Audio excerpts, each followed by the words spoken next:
Hi everyone, कैसे हैं आप सभी का मैं अपने चैनल पे फिर से एक बार स्वागत करती हूँ।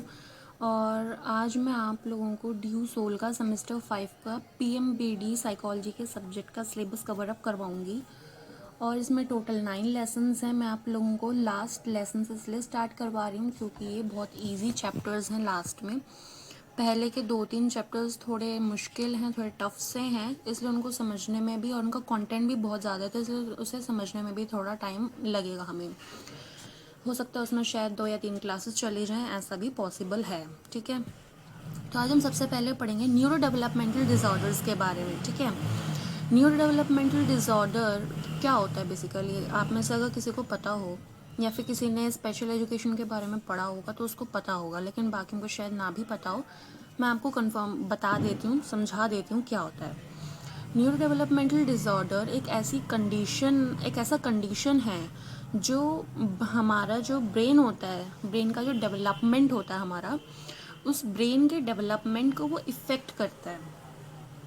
और उसमें कुछ डिफ़िकल्टीज़ आती हैं, जैसे किसी को कोग्निटिव डिफ़िकल्टीज़ आ सकती हैं, किसी को मोटर डिफ़िकल्टीज़ आ सकती हैं। मोटर डिफ़िकल्टीज़ में क्या क्या डिफ़िकल्टीज़ आ सकती हैं, जैसे कि किसी को लिखने में दिक्कत आ सकती है, किसी को पेंसिल को पकड़ने में, पेंसिल की ग्रिप करने में प्रॉब्लम आ सकती है। जैसे ग्रिपिंग होती है ना, जब हम पेंसिल पकड़ते हैं तो ग्रिप होती है, पकड़ते हैं जब, तो उस चीज़ में प्रॉब्लम आ सकती है। और इमोशनल प्रॉब्लम्स आ सकती हैं, और सोशल फंक्शंस में भी प्रॉब्लम्स आ सकती हैं। और ये सारी की सारी प्रॉब्लम्स कब होती हैं? अर्ली चाइल्डहुड एज में। ठीक है, तो चलिए मैंने आपको बेसिक चीज़ सिखा दी है कि न्यूरो डेवलपमेंटल डिसऑर्डर्स क्या होता है। ठीक है, अब मैं आपको बता दूं इसमें मेन चीज़ हम क्या पढ़ने वाले हैं, ऑटिज्म स्पेक्ट्रम डिसऑर्डर यानी एएसडी के बारे में, and ADHD, attention deficit hyper activity disorder. ठीक है, अब इसमें यहाँ पे आप लोग देख पा रहे होंगे, आप लोगों को यहाँ पे कुछ फुल फॉर्म्स दी हुई हैं। एक सेकेंड,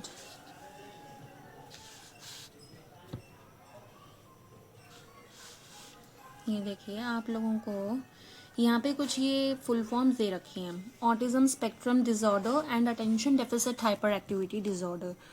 तो इन फुल फॉर्म्स को याद कर लीजिएगा। सॉरी, मेरा गला थोड़ा ख़राब है।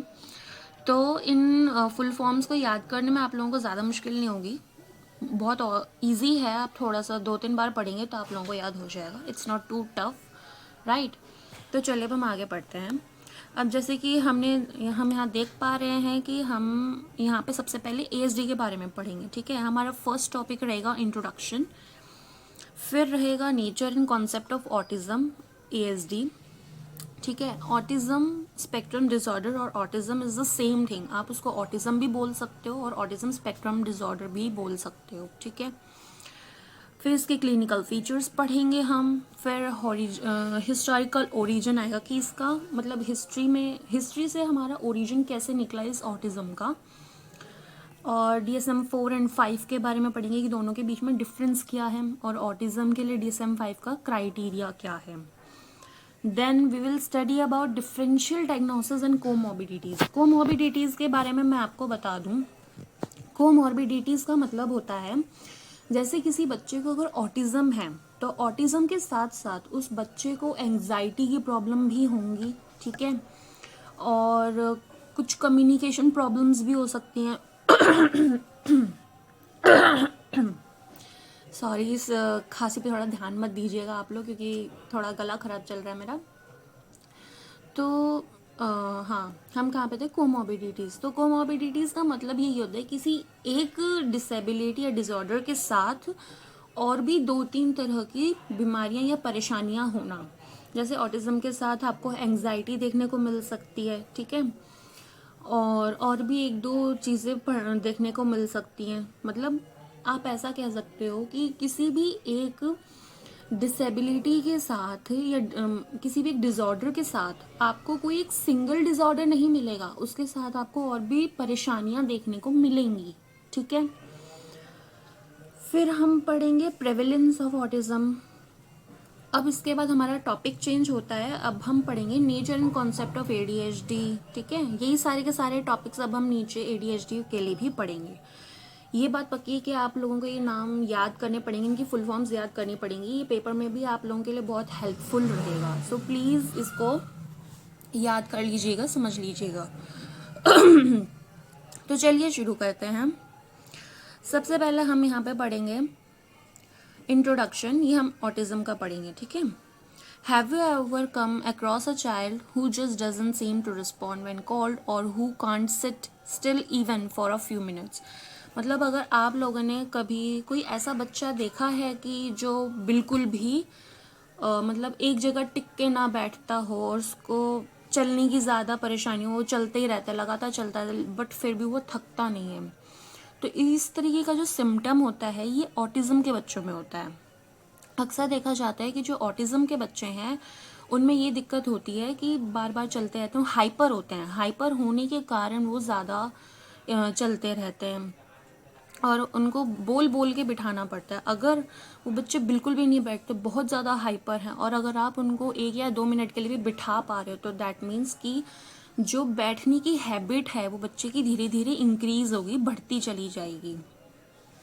जो स्टेबल बच्चे को बैठना चाहिए जितनी देर, वो धीरे धीरे उसका टाइम इंक्रीज होता जाएगा, तो ये अच्छी बात है। लेकिन अगर नहीं हो रहा तो ये थोड़ी परेशानी वाली बात है। तो चलिए आगे पढ़ते हैं। और maybe someone who is super smart in the one area but struggles to talk or make friends. मतलब कोई ऐसा जो अपने फ्रेंड्स ना बना पा रहा हो और उसको परेशानी हो रही हो दोस्त बनाने में, या फिर किसी से भी बात करने में कोई परेशानी आ रही हो। There aren't just personality quirks, they could be signs of neurodevelopmental disorders.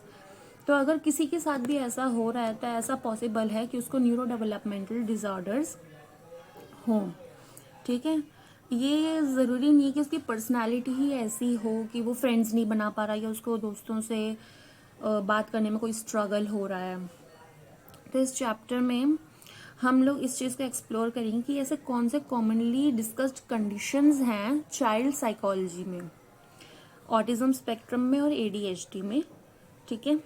Both of these starts early, दोनों की दोनों प्रॉब्लम्स जो हैं अर्ली लाइफ की अर्ली एज में स्टार्ट हो जाती हैं, और ये इफ़ेक्ट करता है कि कैसे एक पर्सन थिंक करता है, सोचता है, किसी के साथ भी बिहेव करता है, या ये लर्न करता है, या फिर किसके साथ किस तरीके से इंटरेक्ट करता है, ठीक है। But even today they both fall under the same broad category, they look very different from each other। पर आज भी इन दोनों को एक अलग अलग इनको सेम ब्रॉड कैटेगरीज में रखा जाता है, क्योंकि बहुत ही एक दूसरे से डिफरेंट है, बहुत एक दूसरे से बहुत डिफरेंट दिखते हैं look. Children with autism often have trouble communicating, making eye contact, or playing with others in the usual way. They may repeat actions, get very attached to routines, or seem to be in their own little world. On the other hand, children with ADHD are usually very active, find it hard to pay attention, and act on impulse without thinking things through। अब देखिए हमने autism के बारे में यहाँ पे क्या पढ़ा कि जो ऑटिज्म के बच्चे हैं उन्हें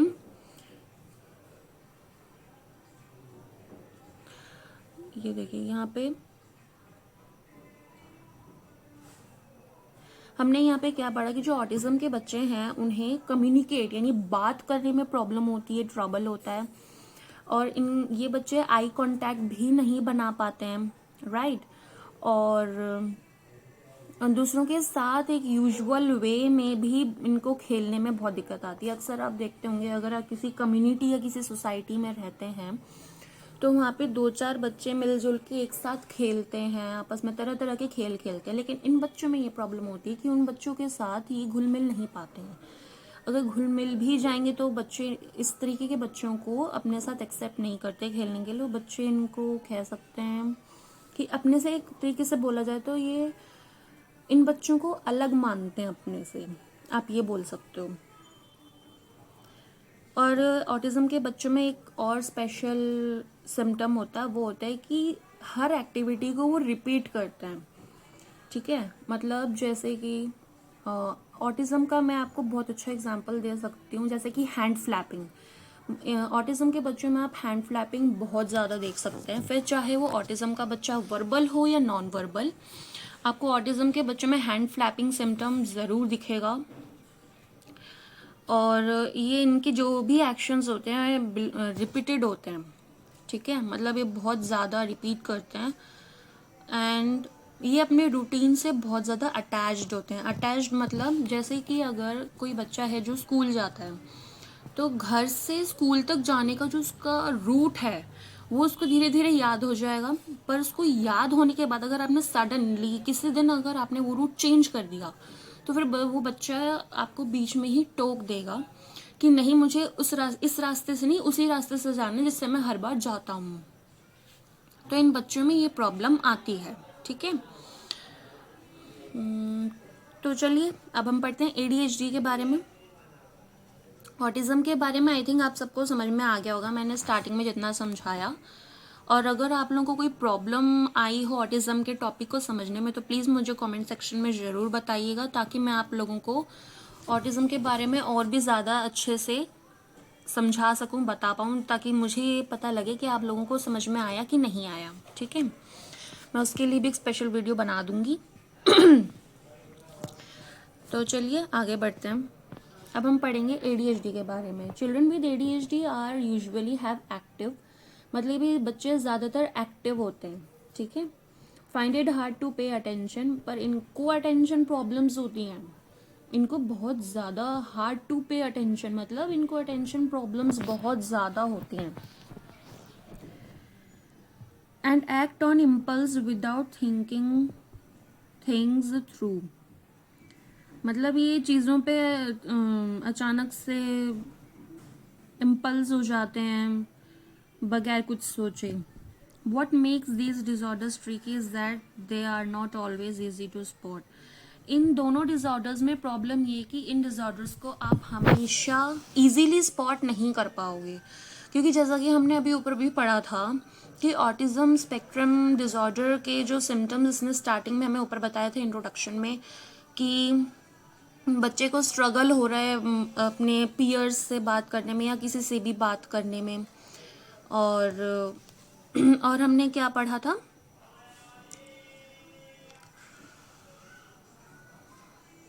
हाँ, बच्चा फ्रेंड्स नहीं बना पा रहा है, राइट। तो बच्चा अगर फ्रेंड्स नहीं बना पा रहा है तो इट्स नॉट इम्पॉर्टेंट कि बच्चे का ऑटिज्म होगा, क्योंकि नॉर्मल बच्चों में भी कभी कभी इस तरह की प्रॉब्लम्स देखने को मिलती हैं कि बच्चे फ्रेंड्स नहीं बना पाते और दूसरों से बात करने में भी उन्हें बहुत ज़्यादा झिझक होती है। जैसे कुछ बच्चे ऐसे होते हैं जो बिल्कुल चुप चुप से रहते हैं, अपने आसपास लोगों से बहुत कम बात करते हैं, राइट। तो इसीलिए कहा जा रहा है कि ऑटिज्म स्पेक्ट्रम डिसऑर्डर और ADHD को आइडेंटिफाई कर पाना बहुत ज़्यादा डिफ़िकल्ट है, ठीक है। Some may have obvious signs while others may appear perfectly fine until certain behaviors show up in school or social settings. मतलब स्कूल या सोशल सेटिंग्स में भी अगर बच्चे के थोड़े बहुत बिहेवियर्स भी अगर शो हो रहे होंगे, तो वो भी हमें लगता है कि नहीं ठीक है, फाइन है, ठीक है, परफेक्ट है, कुछ प्रॉब्लम नहीं है। ऐसे तो और भी बच्चों में दिक्कत होती है, बट हम एट दैट टाइम बच्चे को समझ नहीं पाते कि बच्चे में एग्जैक्टली प्रॉब्लम क्या आई है। In this chapter we will break down the, हम इस चैप्टर में क्या क्या पढ़ेंगे, की फीचर्स पढ़ेंगे, हिस्ट्री पढ़ेंगे और डायग्नोस्टिक क्राइटेरिया पढ़ेंगे और डिफरेंसेस पढ़ेंगे। डिफरेंसेस इज़ वेरी इंपॉर्टेंट, आपको पता होना चाहिए कि एक तो DSM-4 एंड DSM-5 में डिफरेंस क्या है और ऑटिज्म और ADHD में क्या डिफरेंस है। दोनों के सिम्टम सेम नहीं होते, जैसा कि आपने देख भी लिया होगा ऊपर। ADHD में क्या होता है, बच्चे को अटेंशन प्रॉब्लम्स होती हैं, पर बच्चा हाइपर होता है बट थोड़ा कम होता है। पर ऑटिज्म में अगर आप देखें तो बच्चा बहुत ज़्यादा हाइपर होता है। और ऑटिज्म के भी कुछ लेवल्स होते हैं, जैसे कि mild, moderate, severe and profound, ठीक है। सीवियर में जो प्रोफाउंड होता है, प्रोफाउंड तो बिल्कुल लास्ट स्टेज होता है जिसमें IQ 20 या 20 से कम होता है। तो उसमें तो बच्चे को फुल सपोर्ट की ज़रूरत पड़ती है, लाइक उसकी फैमिली में से कोई हो पूरे लाइफ उसके साथ जो उसका सपोर्ट करे। एंड सीवियर में बच्चा थोड़ा बहुत काम कर पाता है, जैसे, ठीक है। माइल्ड मॉडरेट में ये होता है कि बच्चे को ज़्यादा सपोर्ट की नीड नहीं होती है, बट फिर भी उसको ट्रेनिंग दी जाती है सब चीज़ों की, जैसे नहाना, ब्रश करना, अपनी साफ सफाई रखना, क्लीनिंग रखना, नहाना धोना आना, इस तरह की चीज़ें। ठीक है, तो अब सारा मैं यहाँ पे नहीं बताऊंगी, थोड़ा हमें आगे भी किताब में पढ़ना है, तो चलिए आगे किताब में देखते हैं क्या क्या लिखा है हमारी, हमें उसी के हिसाब से पढ़ना होगा। तो चलिए, nature and concept of autism spectrum disorder. Autism spectrum disorder or ASD is a condition that starts in early childhood and affects how a child talks, interacts with others and behaves. देख लिया आपने, मैंने वही चीज़ बताई थी आपको अभी ऊपर कि जो ऑटिज़म ASD है वो एक ऐसी कंडीशन है जो अर्ली चाइल्डहुड में स्टार्ट होती है और इफ़ेक्ट होती है कि कैसे बच्चा बात करता है या दूसरों से इंटरेक्ट करता है और बिहेव करता है। You will often see that children with autism have trouble speaking or understanding language. They find it hard to connect socially and they might show repeated or unusual moments like flapping hands or rocking. They also might not pretend games the way other kids do, especially before the age of 3. आप लोगों को ये देखने को मिलेगा कि जो autism का बच्चा है उसको बोलने में और लैंग्वेज को समझने में प्रॉब्लम आती है, राइट। और उनको सोशली कनेक्ट करने में बहुत ज़्यादा परेशानी होती है, उनके लिए बहुत ज़्यादा हार्ड थिंग है ये कि किसी से भी सोशली कनेक्ट कर पाना उनके लिए थोड़ा मुश्किल हो जाता है। एंड दे माइट शो, और वो रिपीटेड और अनयूजुअल मूवमेंट्स शो करते हैं, जैसे कि मैंने आपको बताया भी था, फ्लैपिंग हैंड्स ऑटिज्म में बहुत ज़्यादा देखा जाता है ये। दे ऑल्सो माइट नॉट पे प्रिटेंड गेम्स, मतलब 3 साल की उम्र से पहले स्पेशली वो प्रिटेंड गेम्स प्ले नहीं करते जिस तरीके से बाकी के दूसरे बच्चे करते हैं। Now every children with autism is different, मतलब हर ऑटिज्म का बच्चा डिफरेंट होगा। इट्स नॉट इम्पॉर्टेंट कि जितने भी ऑटिज्म के बच्चे हैं सब में सेम सिम्टम्स हो, सेम प्रॉब्लम्स हो, इट्स नॉट इम्पॉर्टेंट। सम में need a lot of help, कुछ ऐसे होते हैं जिनको बहुत हेल्प की ज़रूरत पड़ती है। Some may need a lot of help while others may need very little, मतलब कुछ ऐसे होते हैं जिनको बहुत ज़्यादा हेल्प की ज़रूरत पड़ती है और कुछ ऐसे होते हैं जिनको हेल्प की ज़रूरत थोड़ी पड़ती है, किसी को ज़्यादा पड़ती है, किसी को थोड़ी पड़ती है। That's why it is a spectrum, इसलिए हम इसको स्पेक्ट्रम बोलते हैं। और ये आपसे वाइवा में पूछा जा सकता है कि ऑटिज़म को स्पेक्ट्रम क्यों बोला जाता है, मतलब ऑटिज़म स्पेक्ट्रम क्यों कहा जाता है, ऑटिज़म को स्पेक्ट्रम क्यों कहते हैं। तो it's a very important question, ये आपसे वाइवा में पूछा जा सकता है, राइट। तो यहाँ पे आपको एक चीज़ याद रखनी है बस कि स्पेक्ट्रम क्यों कहा जाता है, क्योंकि उसमें wide range of behaviours and abilities include होते हैं। नहीं सॉरी, इसमें हर बच्चा क्योंकि ऑटिज़म का डिफरेंट होता है और इसमें बच्चों को हेल्प की बहुत ज़्यादा नीड होती है और कुछ को नहीं होती, मतलब कुछों को बहुत लिटिल होती है, इसलिए हम कहते हैं इसको spectrum. Earlier in an older version of DSM, जो ओल्डर वर्जन है DSM का, a book doctors used to diagnose mental health conditions, autism was grouped with other disorders. Autism को दूसरे डिसऑर्डर्स के साथ ग्रुप्ड किया हुआ है, जैसे कि Asperger syndrome, Rett syndrome and something called PDD-NOS, pervasive developmental disorder. PDD का मतलब होता है pervasive developmental disorder and NOS का मतलब होता है, मतलब दोनों साथ में मिले हुए हैं, ठीक है।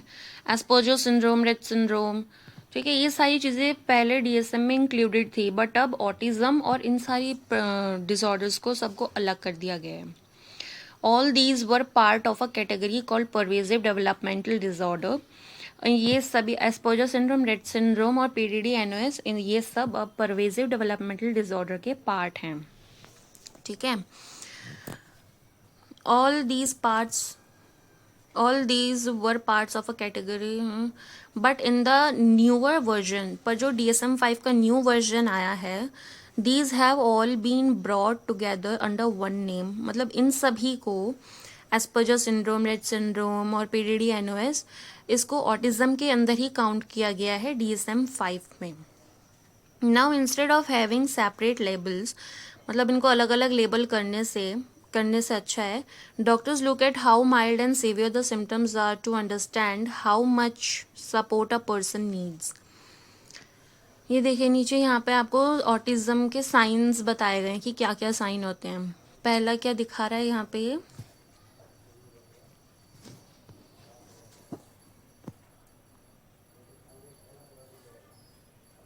ये देखिए पहला क्या है, इनअप्रोप्रिएट प्लेइंग विद टॉयज, मतलब टॉयज से बच्चे को नहीं पता कैसे खेलना है, पर वो उसको जैसा अच्छा लग रहा है वो उसके साथ वैसा खेल रहा है। और फिर हम सेकंड देख सकते हैं, ये देखिए यहाँ पे इनअप्रोप्रिएट लाफिंग और क्राइंग, मतलब बिना किसी बात के बस रोना है, हंसना है। ठीक है, अगला है स्ट्रेंज अटैच टू ऑब्जेक्ट्स, मतलब किसी भी चीज़ से बड़ी स्ट्रेंज तरीके से बच्चे को अटैचमेंट हो जाना। जैसे कि आप बोल सकते हो जैसे बॉयज़ में कोई भी टॉय हो सकता है, कार, बैट, बॉल, कुछ भी हो सकता है। और अगला है ऑटिज्म पजल्स, है ना। और कौन कौन सा है, lack of awareness of danger, मतलब इन बच्चों में डेंजर के बारे में नहीं पता होता। अब जैसे यहाँ पे आप लोग देख पा रहे होंगे,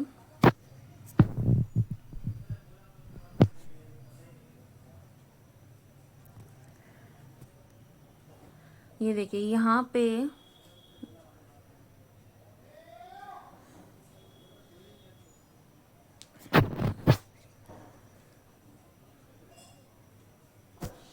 एक मिनट,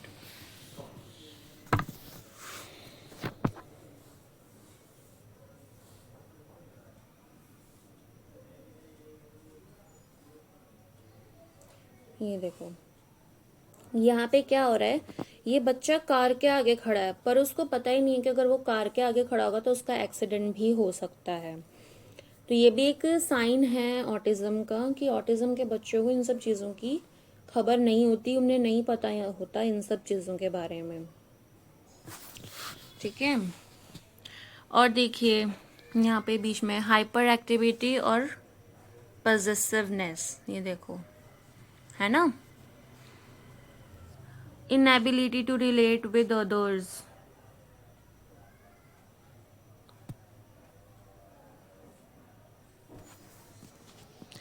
और ओवर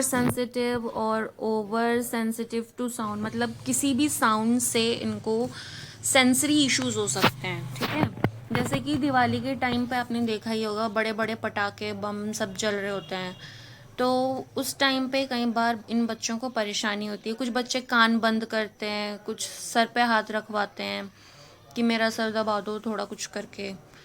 तो अगर बच्चा ऐसा करवा रहा है तो इट मीन्स कि बच्चे को सेंसरी इश्यूज़ हैं और बच्चे को प्रॉब्लम है। ऑटिज़म के बच्चों में अक्सर देखा गया है कि सेंसरी प्रॉब्लम्स बच्चों में होती हैं।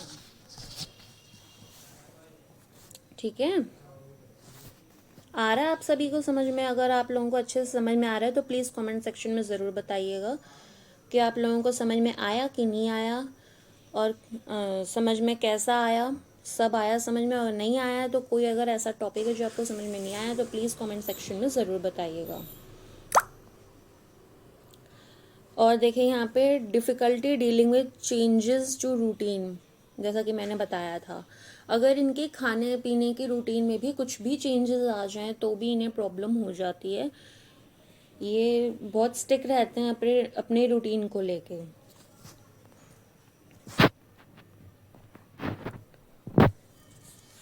Let's have a look at the case.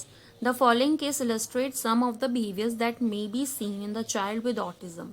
अब हम कुछ ऐसे केसेस देखेंगे जिसमें कुछ ऑटिज्म के बच्चों के बिहेवियर्स के बारे में हमें पढ़ने को मिलेगा। ठीक है, on autism, Aarav, a 4-year-old boy from a joint family in rural Uttar Pradesh. Uttar Pradesh में रहता है बच्चा और बच्चे की जॉइंट फैमिली है और बच्चे का नाम आरव है और वो 4 साल का है। ठीक है, showed signs that worried his grandmother. He avoid eye contact, didn't respond to his name. वो कुछ तरीके के कुछ साइंस हैं जो वो अपनी ग्रैंड मदर को दिखा रहा है, और वो आई कांटेक्ट नहीं करता, अपने अगर उसका नाम लिया जाए तो वो रिस्पॉन्ड नहीं करता, और वो अकेला अकेला खेलता रहता है. Often spinning the wheels of his toy repeatedly. उसके जितने भी टॉयज हैं, उसके जो व्हील्स हैं उसको स्पिन करता रहता है. He became very upset with even small changes in his daily routine. अगर उसके डेली रूटीन में से कुछ भी चीज़ें अगर हल्की सी भी चेंज हो जाएं तो वो बहुत ज़्यादा अपसेट हो जाता है. His family first believe it was due to nazar evil eye. मतलब उसकी फैमिली का मानना ये था कि किसी बुरी नज़र के कारण ऐसा हो गया मेरे बच्चे को, और डिलेड स्पीच या फिर डिलेड स्पीच के कारण. They tried temple visits and Ayurvedic remedies like oil massage. मतलब उन्होंने काफ़ी सारे टेम्पल्स विजिट किए और आयुर्वेद रेमेडीज़ भी ली, जैसे कि ऑयल मसाज लेना. However a local anganwadi worker guided him to a developmental specialist who diagnose Aarav with autism. मतलब उनके आंगनवाड़ी में एक वर्कर थी जिन्होंने उस बच्चे को डेवलपमेंटल स्पेशलिस्ट को गाइड करने को बोला, और जिन्होंने उसको डायग्नोज किया आरव को क्या डायग्नोज किया? ऑटिज्म. आपको यहाँ से पता लग ही गया होगा कि जब उसका रूटीन चेंज होता था तो वो अपसेट हो जाता था, राइट. तो इसी कारण से यहीं से हमें पता लग जाना चाहिए कि हाँ भाई बच्चे को ऑटिज्म की प्रॉब्लम है. ठीक है, चलिए. Now with regular therapy and family support Aarav is slowly improving. मतलब आरव को अब क्या परेशानी डायग्नोज हुई थी? Autism spectrum disorder. तब उसकी रेगुलर थेरेपीज और फैमिली सपोर्ट से आरव धीरे धीरे इम्प्रूव कर रहा था. The family maintains a structured दिनचर्या daily routine, uses simple activities and includes calming practices like bhajans, helping Arav feel more secure and connected. मतलब आरव धीरे धीरे इम्प्रूव कर रहा था और इसकी जो फैमिली थी वो एक स्ट्रक्चर्ड डेली रूटीन को फॉलो कर रही थी और कुछ सिंपल एक्टिविटीज़ यूज़ कर रही थी, और उन्होंने अपनी चीज़ों में, अपनी प्रैक्टिसेस में काफ़ी चीज़ें इंक्लूड की थी, जैसे भजन. भजन से क्या होता है, बच्चे को थोड़ा रिलीफ मिलता है, मतलब थोड़ा काम डाउन फील करता है बच्चा, और इससे क्या होगा, आरव बहुत ज़्यादा सिक्योर और कनेक्टेड फील होगा. ठीक है, ये नीचे एक्टिविटी दे रखी है. Reflect the short documentary or a video such as autism seeing the world differently that portrays real life. यहाँ पे बस यही बोला हुआ है कि आप कोई वीडियो या फिर कोई डॉक्यूमेंट्री को रिफ्लेक्ट करो एक छोटी सी डॉक्यूमेंट्री या वीडियो में, जैसे कि ऑटिज्म, और उसके लिए बोला गया है कि 200 से 300 वर्ड्स में आपको डिस्कस करना है. ये इतना इम्पोर्टेंट नहीं है, बट अगर आप फिर भी देखना चाहें तो देख सकते हैं इस चीज़ को, कोई इशू नहीं है. नाउ अब हम पढ़ेंगे clinical features of autism spectrum disorder. ठीक है, फीचर्स याद रखना, क्लिनिकल फीचर्स पढ़ेंगे अब हम. Children who suffer from this disorder show various degrees of impairment. इसमें भी काफ़ी तरह के इम्पेयरमेंट्स शो करते हैं बच्चे. In this text they display as red flags for the family members, relatives and caretakers who observe a child with autism at an early age. मतलब जिन्होंने भी अर्ली एज में बच्चे को ऑटिज्म ऑब्जर्व किया है, बच्चे में ऑटिज्म के साइंस देखे हैं, ये उनके लिए एक रेड फ्लैग हो सकता है. ठीक है, first one is social deficit. In this condition, different children often seem disconnected from people around them. बच्चे अपने आसपास के लोगों से डिसकनेक्टेड होते हैं. ठीक है, उनकी यंग एज से ही, लाइक आप बोल सकते हो 5 या 10 ईयर्स, आप बोल सकते हो कि 5 या 10 साल की उम्र से ही बच्चे डिसकनेक्टेड हो जाते हैं अपने आसपास के लोगों से, क्योंकि यहाँ पे from a very young age लिखा है, तो वेरी यंग एज में आप 10 या 11 ईयर्स मान सकते हो. मैनी मदर्स मे से notice early signs like they baby didn't enjoy being cuddled.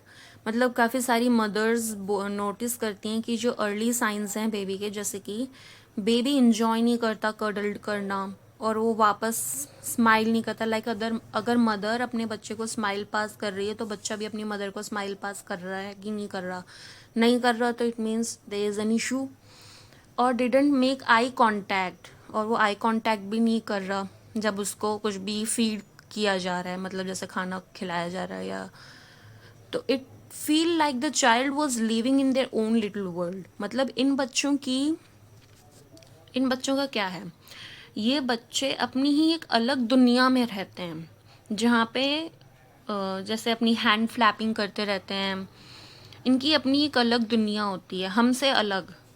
Children with autism often struggle to connect socially. इन बच्चों को सोशली कनेक्ट होने में भी बहुत स्ट्रगल होता है।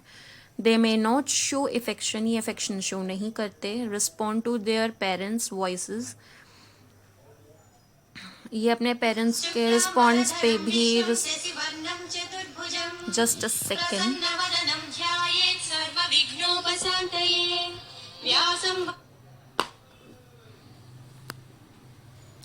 Sorry, okay. They may not show affection, respond to their parents' voices or seem interested in what's happening around them. उनके आसपास क्या हो रहा है उन्हें इस चीज़ से कोई फ़र्क नहीं पड़ता, ना उनका ध्यान उस तरफ जाता है। It feels like the child was living in their own world. एक minute, just a second, sorry, मैं यहाँ से ऊपर पहुँच गई, हमें यहाँ से पढ़ना था। This can be hard for families because it affects the child's ability to interact with others in everyday situation. ये फैमिलीज़ के लिए बहुत ज़्यादा हार्ड हो सकता है, क्योंकि जो बच्चा है उसकी इंटरेक्ट करने की एबिलिटी इफ़ेक्ट हो रही है हर एवरीडे सिचुएशन में। मतलब बच्चा दूसरों के साथ इंटरेक्ट नहीं कर पा रहा, और उस एवरीडे सिचुएशन में, मतलब रोज़ की जो भी बातें होती हैं, जो भी चीज़ें होती हैं, उसमें बच्चा दूसरों से इंटरेक्ट नहीं कर पा रहा। बच्चे को इंटरेक्शन में प्रॉब्लम आ रही है। बिकॉज ऑफ दीज चैलेंजेस, इन चैलेंजेस के कारण children with autism may have delays in learning to talk. इन चैलेंजेस के कारण चिल्ड्रन विद ऑटिज्म को कुछ डिलेज आते हैं लर्निंग टू टॉक, मतलब बच्चा बात करना थोड़ा लेट शुरू करता है। टेकिंग केयर ऑफ देमसेल्स, उस बच्चे को अपनी खुद का ख्याल रखना नहीं आता, वो बहुत देर से सीखता है ये सारी चीज़ें। और रीचिंग कॉमन डेवलपमेंटल माइलस्टोन्स, और जो हमारे कॉमन डेवलपमेंटल माइलस्टोन्स होते हैं उनको भी डिलेड अचीव करते हैं ये बच्चे। Parents often say they face difficulties but toilet training, sleep routines and getting their child to cooperate in daily task. मतलब पेरेंट्स भी इन पेरेंट्स की भी यही डिफ़िकल्टीज फेस कर रहे हैं कि बच्चा जो है वो टॉयलेट ट्रेन नहीं है, उसको बड़ी दिक्कत आ रही है उसमें। स्लीपिंग रूटीन्स, उसके ऑटिज़म वाले बच्चों के स्लीपिंग रूटीन्स बहुत ज़्यादा डिस्टर्ब्ड होते हैं। लाइक कभी 12 o'clock सो जाएंगे रात को, कभी 9 o'clock, और कभी तो रात को 3 बजे भी इनको नींद आती है। इतना लेट क्यों इनको नींद आती है, उसका रीज़न ये होता है कि इनकी जो एनर्जी है वो कहीं पे भी यूज़ नहीं हुई। ठीक है, कहीं पे भी यूज़ नहीं हुई, मेरा मतलब ये है कि लाइक कोई भी इनकी फिज़िकल अगर एक्सरसाइज नहीं है, जैसे चलना, दौड़ना, कूदना, इस तरह की एक्टिविटीज़ नहीं है, तो इन बच्चों की एनर्जी यूज़ नहीं हो पाएगी और फिर ये रात को लेट सोते हैं इसी कारण से। तो इनकी फिज़िकल एक्टिविटीज़ बहुत ज़्यादा इम्पॉर्टेंट है। और वो बच्चा डेली टास्क में कोऑपरेट नहीं करता। Research including studies like the one by Williams has shown the social difficulties are a key reason behind these delays. जो सोशल डिफ़िकल्टीज़ हैं वो एक ऐसा की रीज़न है इन डिलेज के कारण, डिलेज के पीछे। लेट मी सी और कितना है, I think it's too long, right. तो कितना पेज है, 1 2 3, ओके। ट्राई करते हैं आज ये टॉपिक कंप्लीट हो जाए। तो चलिए आगे बढ़ते हैं। Our next topic is an absence of or excessive speech. इसी का सोशल डेफिसिट का अगला टॉपिक है ये, an absence of or excessive speech. Many children with autism don't speak at all, and even if they do, their way of using speech is quite different. मतलब autism के बच्चे अक्सर बोलते नहीं हैं, मतलब ज़्यादातर नॉन वर्बल बच्चे केसेस देखे जाते हैं ऑटिज़म के। बट मतलब कुछ केसेस ऐसे भी होते हैं जिसमें बच्चे बोलते हैं। मतलब टू टू टाइप के केसेस होते हैं ऑटिज़म में, एक होता है वर्बल और एक होता है नॉन वर्बल। तो नॉन वर्बल ज़्यादा देखा जाता है बजाय वर्बल के, ठीक है। और जो बच्चे नॉन वर्बल होते हैं, अगर वो बोलते भी हैं तो उनकी जो स्पीच होती है वो क्वाइट डिफरेंट होती है। वो instead of using words use करने के बजाय वो अपने थॉट्स और फीलिंग्स को शेयर करते हैं। They often repeat what they hear, और वो जो जो चीज़ें सुनते हैं उसको वो रिपीट भी करते हैं। दिस इज़ कॉल्ड इकोलालिया, इसको हम इकोलेलिया कहते हैं। It is like when a child repeats what someone else says almost like a parrot. अब जैसे अगर किसी ने कुछ कहा और हमने उस चीज़ को रिपीट कर दिया तो दैट्स लाइक अ पैरट ना, तो वो इकोलेलिया हो गया। ये इन बच्चों में बहुत ज़्यादा देखा जाता है। अगर आप इन बच्चों से बोलोगे कि बोलो बेटा माँ, तो माँ भी बोलेंगे, मम्मी भी बोलेंगे, पापा भी बोलेंगे, सब बोलेंगे। जो आप बुलवाना चाहोगे वो सब बोलेंगे। Some children also show palilalia, which means they repeat their own words over and over. मतलब वो अपने वर्ड्स भी, जो उनके अपने बनाए गए वर्ड्स होते हैं, उनको भी वो over and over again repeat करते हैं। Others may use the same word or phrases again and again without clear meaning. This is known as stereotypic speech. मतलब जो दूसरे हैं वो सेम वर्ड्स और फ्रेजेस भी यूज़ करते हैं बार बार और बगैर किसी क्लियर मीनिंग के, तो इसको हम स्टीरियोटाइपिक स्पीच कहते हैं। Even when they answer they often just say yes or no without giving full replies. यहाँ तक कि ये बच्चे जब भी आंसर करते हैं किसी चीज़ का तो या तो हाँ या ना में जवाब देंगे बगैर किसी फुल रिप्लाई के। Studies show that around 75% of children with autism who do speak show echolalia at some point. मतलब ऐसे 75% केसेस हैं ऑटिज्म के जिसमें इकोलेलिया का पॉइंट दिखाया गया है, और ये बहुत ही अच्छा साइन है। अगर बच्चा इकोलेलिया कर रहा है, अगर वर्ड्स रिपीट कर रहा है, तो दैट्स अ गुड साइन कि बच्चे में स्पीच की जो प्रॉब्लम है वो ठीक हो सकती है। सो while speech may be present, it may not always serve the purpose of real conversation or connection with others. मतलब बोलते वक्त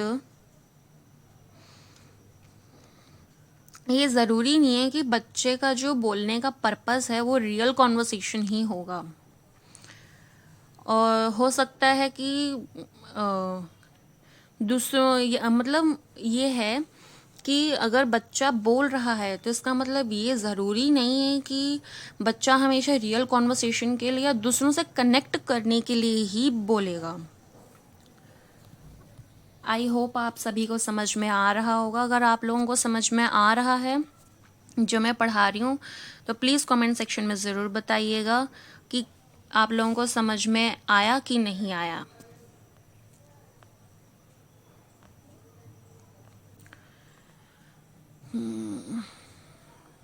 अब देखिए यहाँ पे हम पढ़ेंगे before the age of 3 years। 3 साल से पहले के एज में, मतलब 3 साल, जब तक बच्चा 3 साल का होता है उससे पहले, nature of social deficit, avoiding eye contact with significant others like parents and family members, not responding despite the fact that they show they don't have hearing issues, not looking and or gazing them their names are called, not looking at the person when they are talking, enjoying sounds that are peculiar and mechanical in nature, spending more time with a specific toy or an object in their surroundings rather than with a human being। तो जैसा कि first point हमने इसमें पढ़ा, avoiding eye contact with significant others like parents and family members. मतलब जैसा कि हम कॉमनली देख रहे हैं, हम ऊपर से पढ़ते आ रहे हैं कि आई कांटेक्ट एक कॉमन प्रॉब्लम है ऑटिज्म के बच्चों में, जो कि पेरेंट्स और फैमिली मेम्बर्स फेस कर रहे हैं, ठीक है। Not responding despite the fact that they show they don't have hearing, मतलब उन बच्चों को हियरिंग प्रॉब्लम नहीं, सुनने में प्रॉब्लम नहीं है, बट फिर भी बच्चे सुन करके भी जवाब नहीं देते हैं। जैसे कि कोई ऑटिज्म का बच्चा और मैंने उसको आवाज़ लगाई, उसके नाम से आवाज़ लगाई, पर वो बच्चा अगर रिस्पॉन्स नहीं कर रहा तो डैट मीन्स कि बच्चा नहीं सुन रहा, मतलब उसको हियरिंग प्रॉब्लम नहीं है, बट पर उसके बावजूद भी बच्चा मेरी बात नहीं सुन रहा। Not looking and or gazing them their names are called, not looking at the person when they are talking, जब भी वो बात कर रहे होते हैं तो उनका आई कांटेक्ट नहीं होता, मतलब जिस किसी से भी बात करेंगे उनका आई कांटेक्ट नहीं होगा। Enjoying sound that are peculiar mechanical in nature, जो कि ऐसे साउंड्स को ये बच्चे इंजॉय करते हैं जो पेक्यूलर होती हैं और मैकेनिकल होती हैं नेचर में।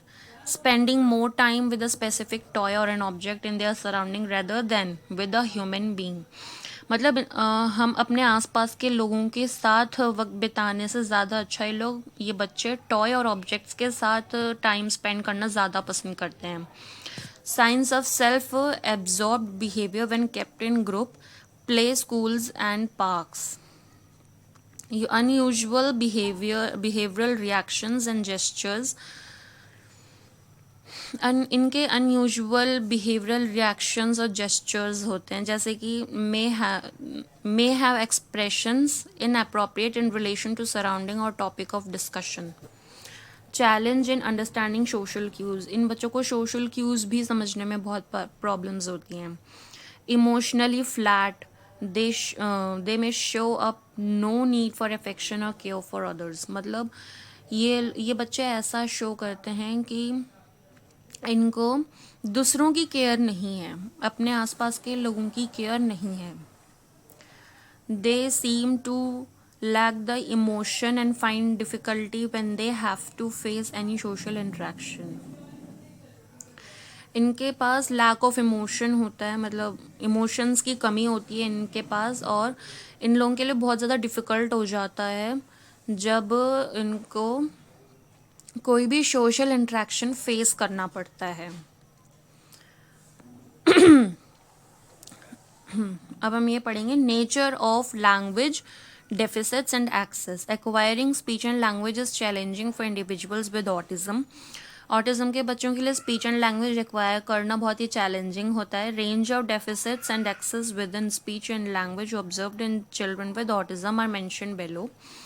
जो रेंज होता है डेफिसिट्स का और एक्सेस का, जो स्पीच और लैंग्वेज ऑब्जर्व करता है, जो स्पीच एंड लैंग्वेज में देखा जाता है ऑटिज्म के बच्चों में, वो नीचे मेंशन है। जैसे कि स्पीच डिले अक्सर देखा जाता है, many cases of autism speech delay होती है। नो स्पीच म्यूटिज्म, ये म्यूटिज्म वहाँ पर आप लिख सकते हो जहाँ पे मैंने आपको बताया था दो तरह के ऑटिज्म के केसेस होते हैं, एक होता है वर्बल और एक होता है नॉन वर्बल। तो ये नॉन वर्बल के केस में आ सकता है no speech mutism. Okay, next is quality of speech may be unusually soft or loud. जो क्वालिटी होती है स्पीच की वो या तो सॉफ्ट होगी या लाउड होगी। Pitch and rhythm of speech may B unusual, जो पिच और रिदम होगी स्पीच की वो अनयूजुअल होगी। Difficulty in whispering, echolalia, inappropriate and continuous intonation sounds like musical sounds produced when alone or while doing his or her favorite activity.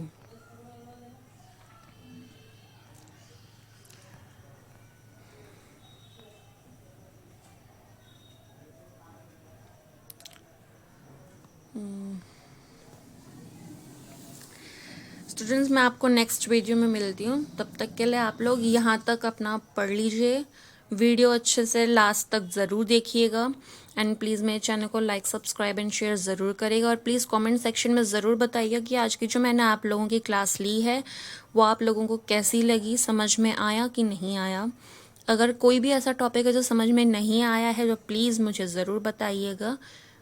Thank you.